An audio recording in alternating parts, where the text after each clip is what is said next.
Hello प्यारे बच्चों बच्चों कैसे हैं आप सभी। आई होप कि सभी अच्छे होंगे।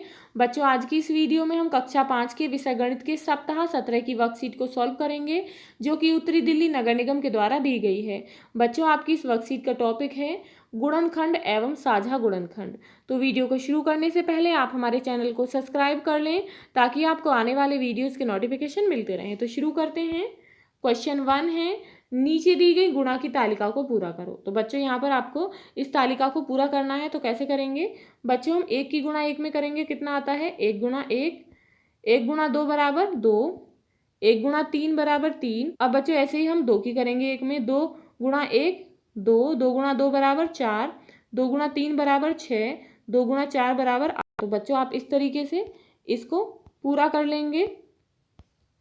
अब बच्चों क्वेश्चन नंबर 2, नीचे दिए गए 18 के गुणनखंड वृक्ष को देखिए और 18 का एक दूसरा गुणनखंड वृक्ष दिए गए खाली स्थान में बनाइए। तो बच्चों यहाँ पर ये 18 का गुणनखंड वृक्ष दिया गया है, तो इसे देखेंगे किस तरीके से किया गया है। ये है बच्चों 18। अब बच्चों 18 जो है किसके टेबल में आता है, 9 के में और 2 के में।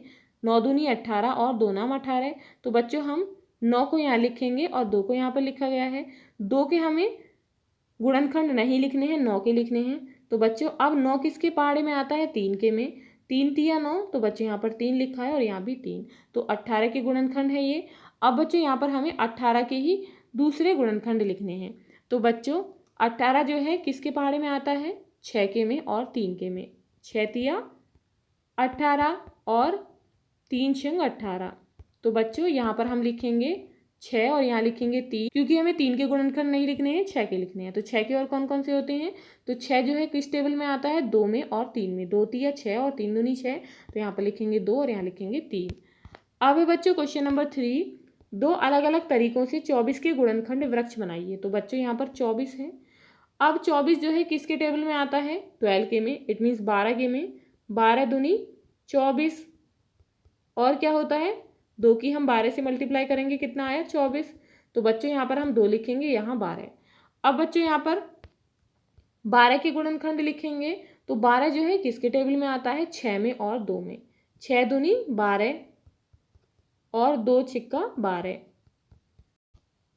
तो बच्चों यहाँ 6 लिखेंगे, यहाँ 2 लिखेंगे। अब बच्चों यहाँ पर हमें लिखने हैं 6 के गुणनखंड। तो 6 जो है और किस टेबल में आता है, 3 में और 2 में। 3 दूनी 6 और 2 तिया 6, तो यहाँ 3 लिखेंगे, यहाँ 2 लिख लेंगे। अब बच्चों यहाँ पर हमें और लिखने हैं 24 के गुणनखंड। तो 24 जो है किसके टेबल में आता है, 8 के में और 3 के में। 8 तिया 24 और 3 अट्ठे 24। तो बच्चों यहाँ 8 लिखेंगे और यहाँ 3, क्योंकि हमें 8 के और गुणनखंड लिखने। 8 किसके टेबल में आता है, 4 में और 2 के में। 4 दूनी 8, 2 चौक 8, तो बच्चे यहाँ लिखेंगे 4, यहाँ 2। उसके बाद 4 के गुणनखंड कौन कौन से होते हैं, 4 आता है 2 के टेबल में, 2 2 दूनी 4, यहाँ भी 2 लिखेंगे, यहाँ भी 2 लिखेंगे। अब बच्चों क्वेश्चन नंबर 4, 40 के गुणनखंड लाल वृत्त, इट मीन्स इस वाले में लिखने हैं, और 60 के गुणनखंड नीले वृत्त में लिखने हैं। 40 और 60 के साझा गुणनखंड बैंगनी भाग में, इस वाले भाग में लिखने हैं। तो बच्चों 40 के गुणनखंड कौन कौन से होते हैं, तो 40 जो है किस किस के टेबल में आता है, 1 के में। 2 से हम 40 को काट देंगे, 4 में। 4 से कैसे होगा बच्चों, 4 गुणा कितने होते हैं, 4 गुणा 10 40।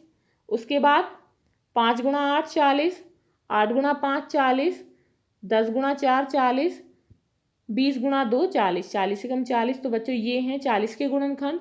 अब बच्चों यहाँ पर लिखने हैं 60 के। तो 60 जो है किस किस के टेबल में आता है, 1 गुणा 60।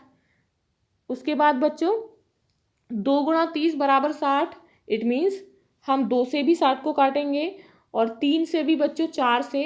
उसके बाद 5 से बाद 6 गुणा 10 60, 10 गुणा 6 60। तो बच्चों ये क्या है, इसके गुणनखंड है। और कौन से हैं, 12 15 20 30 60, ये 60 के गुणनखंड है।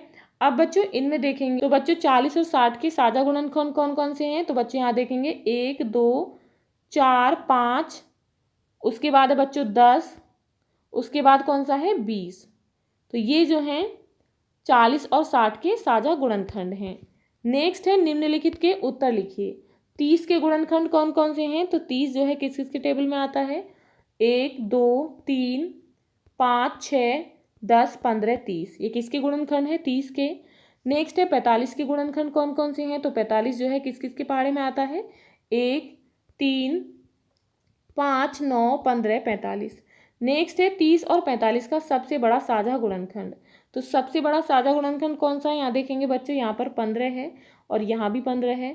तो बच्चों ये जो है इन दोनों का सबसे बड़ा साझा गुणनखंड है। नेक्स्ट है 14 के गुणनखंड। तो 14 को जो है किस किस से डिवाइड कर सकते हैं, 1 से, 2 से, 2 सत्ते 14, 7 दूनी 14, 14 एकम 14। उसके बाद बच्चों 28 के गुणनखंड कौन कौन से हैं, तो बच्चे इसे किससे डिवाइड कर सकते हैं, 1 से, 2 से, 4 से, 4 सत्ते 28, 7 चौक 28, 14 दूनी 28, 28 एकम 28। अब बच्चों यहाँ पर बताना है 14 और 28 का सबसे बड़ा साझा गुणनखंड कौन सा है। तो बच्चों कौन सा है, यहाँ देखेंगे 14 जो है इसका साझा गुणनखंड है सबसे बड़ा, तो यहाँ लिखेंगे 14। जीवन कौशल, धारिता को मापने की इकाई का ज्ञान। तो बच्चे यहाँ पर है तरल वस्तुओं को मापने के लिए मानक इकाई किसका यूज करते हैं, लीटर का प्रयोग किया जाता है। अब क्वेश्चन है नीचे दी गई वस्तुओं में कौन सी वस्तुओं को आप लीटर में मापेंगे, सही का निशान लगाना है। तो बच्चे यहाँ पर वस्तु है आलू, आलू को आप लीटर में मापेंगे, नहीं बच्चों किलो में मापते हैं, तो यहाँ पर क्रॉस मार्क करना है। तरबूज को भी हम किलो में मापते हैं, किलोग्राम में, तो यहाँ पर क्रॉस मार्क करेंगे। नेक्स्ट है तेल, तेल को हम लीटर में मापेंगे, तो यहाँ पर राइट मार्क करेंगे। आटा, आटा हम किस में मापते हैं, किलोग्राम में, तो इसे भी क्रॉस मार्क करेंगे। दूध को हम लीटर में मापेंगे, तो यहाँ पर राइट मार्क करेंगे। अब है क्वेश्चन नंबर 2, नीचे दी गई वस्तुओं को मापने के लिए आप धारिता की कौन सी इकाई का प्रयोग करेंगे, लीटर या फिर मिलीलीटर। तो बच्चे यहाँ पर वस्तु है और इकाई हमें लिखनी है। टंकी का पानी लीटर में मापेंगे, तेल की शीशी मिलीलीटर में, ml में, खांसी की दवा उसे भी बच्चों हम मिलीलीटर में मापेंगे, जूस का गिलास मिलीलीटर में और पानी से भरी बाल्टी लीटर में। अब है बच्चों संस्कार शाला, छोटी छोटी पर बड़ी बातें। जीतने वाले कभी अलग काम नहीं करते हैं, लेकिन वे चीज़ों को अलग तरह से करते हैं। खाद्य रंग है सब्जी का चीला खाओ, खेल में दोस्तों के साथ पोसम पा भाई पोसम पा खेल को खेलेंगे। गतिविधि है स्वस्थ दिनचर्या का पालन करने के लाभों को परिवार और दोस्तों के साथ साझा करें। दैनिक दिनचर्या, निम्नलिखित आदतों को अपनी दिनचर्या में शामिल करें। अपने माता पिता का अभिवादन करके अपने दिन की शुरुआत करें। अपने दांतों को दिन में 2 बार ब्रश करें। प्रतिदिन स्नान करें, खूब पानी पिएं और संतुलित आहार लें। अपने चेहरे को छूने से बचें और अपने हाथों को बार बार धोएं। अपना गृह कार्य समय पर पूरा करें। बच्चों यदि आपको ये वीडियो अच्छी लगी हो तो लाइक शेयर करना ना भूलें और यदि आप इस चैनल पर नए हैं तो प्लीज़ चैनल को सब्सक्राइब करें। Thank you.